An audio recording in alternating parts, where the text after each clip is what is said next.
And, this all falls into a lot of, like gaming preservation as well, trying to hold on to history and because, we're in this weird world of like physical and digital media.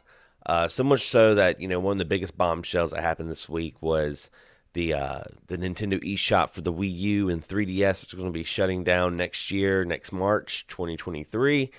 So this is gonna, shut down the whole service. Like people won't be able to download new games, new DLC.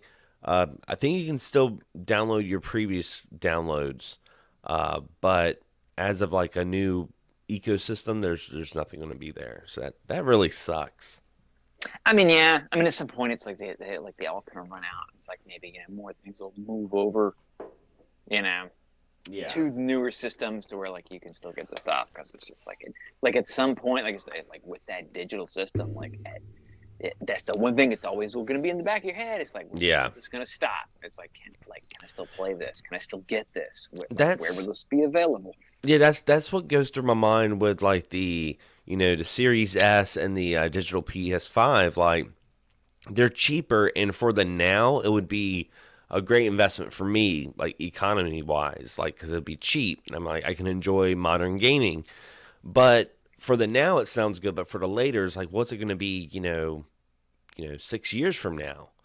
Will I still be able to access all that stuff? I mean, what's going to happen to that console? So that's one of the things that still make me leery about the all digital consoles.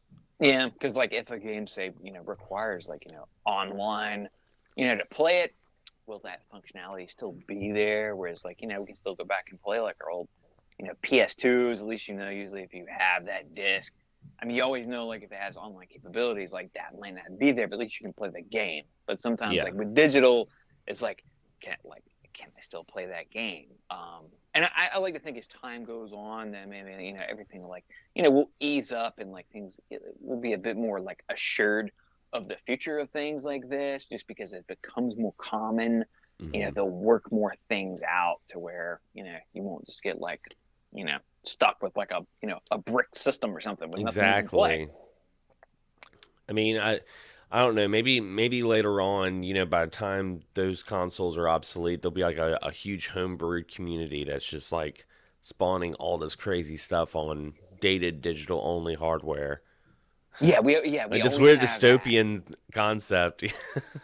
It's like you said. I mean, it's that. I mean, you think of the game, some games that were lost. Like with the Wii, for instance, like those Konami ones, like the Castlevania and the Gradius and the Contra that were on the Wii. Yeah. Um, and I mean, those still exist now through like emulation. I mean, I'm not. I mean, hmm there's always licensing and rights. You never know. Like we're always like, why don't they put this out? Like, why isn't that? And there's always this. Well, somebody's got half the rights and someone has the other half, and there's Yeah, always it's a just some crap clusterfuck going on. because Right. back then video game companies didn't have the mindset that they have today. Because it was very underground back then. Yeah, they could easily put like those three on like a disc or a cart, and I'm sure it's like that would still sell. But it's like sometimes you just like I said, you don't know who has the rights. That's always an issue. Certain franchises. That's why we don't have certain. You hear things about GoldenEye now. There might be a new version of hmm that. That's one of those ones that always got tied up.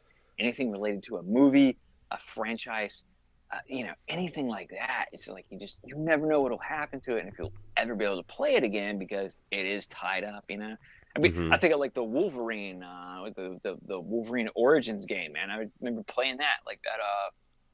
Yeah, it's like that one was so fun, and it's like is that some of those games and they'd just be lost in time because Yeah. right. Yep. It's really, really sad. If you enjoyed this podcast clip, be sure to listen to the full episode on Stitcher, Spotify, iTunes, and iHeartRadio.